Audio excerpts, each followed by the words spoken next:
Selamat pagi dan salam sejahtera bagi kita semua. Pada kesempatan kali ini, kami akan melakukan percobaan sederhana, yaitu yang berkaitan dengan materi larutan elektrolit dan non-elektrolit. Saya sendiri, Ita Cynthia Rosa, kelas X Sains 1, SMA N 1 Parenggian, Yoga Arlianto, kelas X Sains 1, Niketut Triasi, Lara, dan Rehan.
Pada permasalahan kali ini, kita dapat melakukan percobaan praktikum sederhana, yaitu larutan elektrolit dan non-elektrolit yang berasal dari sebuah permasalahan.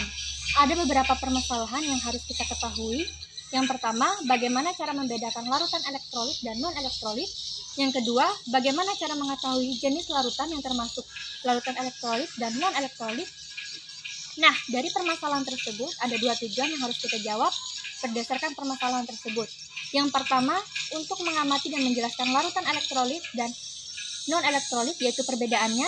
Yang kedua, untuk mengamati dan menjelaskan jenis larutan yang termasuk larutan elektrolit dan non-elektrolit. Sebelum kita memulai percobaan, saya akan menjelaskan sedikit tentang larutan elektrolit dan non-elektrolit. Apa sih itu larutan elektrolit dan non-elektrolit? Nah, larutan itu sendiri adalah campuran dua atau lebih zat yang membentuk satu macam fase atau homogen. Di dalam larutan terdapat dua komponen, yaitu zat pelarut dan zat terlarut.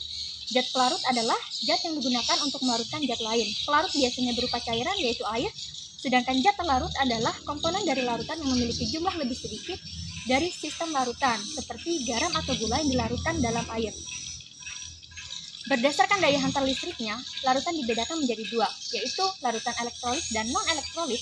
Larutan elektrolit adalah larutan yang dapat menghantarkan listrik, sedangkan larutan non-elektrolit adalah larutan yang tidak dapat menghantarkan listrik dan tidak terionisasi serta derajatnya sama dengan 0.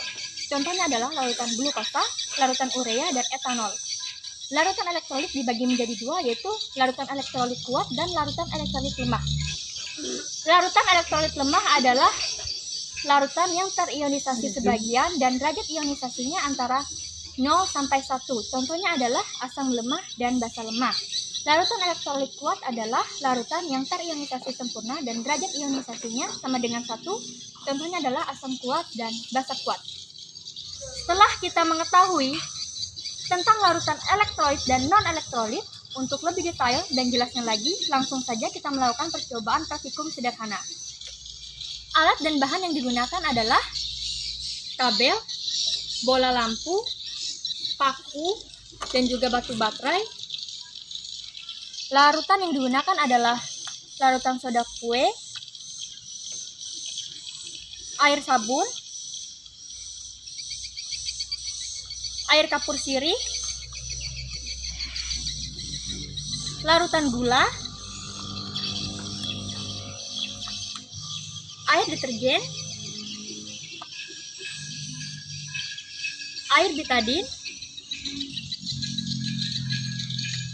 minyak goreng, larutan garam. Uji alat yang telah dirangkai dengan menghubungkan kedua pakunya, yaitu lampunya menyala, berarti uji alatnya telah berhasil. Masukkan kedua paku ke dalam larutan yang telah disediakan.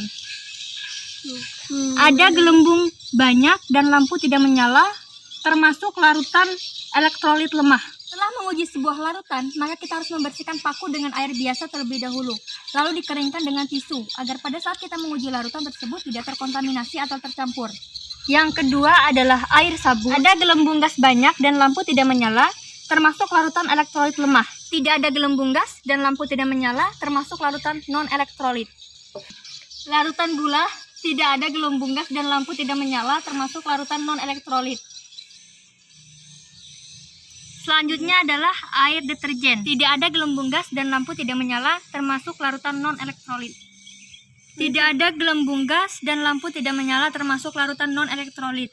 Tidak ada gelembung gas dan lampu tidak menyala, minyak goreng termasuk larutan non-elektrolit. Lampu menyala terang dan terdapat banyak gelembung gas dalam larutan garam, termasuk larutan elektrolit kuat. Sekian dan terima kasih. Pada hari ini kami sudah melakukan percobaan praktikum sederhana, yaitu larutan elektrolit dan non-elektrolit. Bila ada kesalahan ataupun kekurangan, mohon maaf.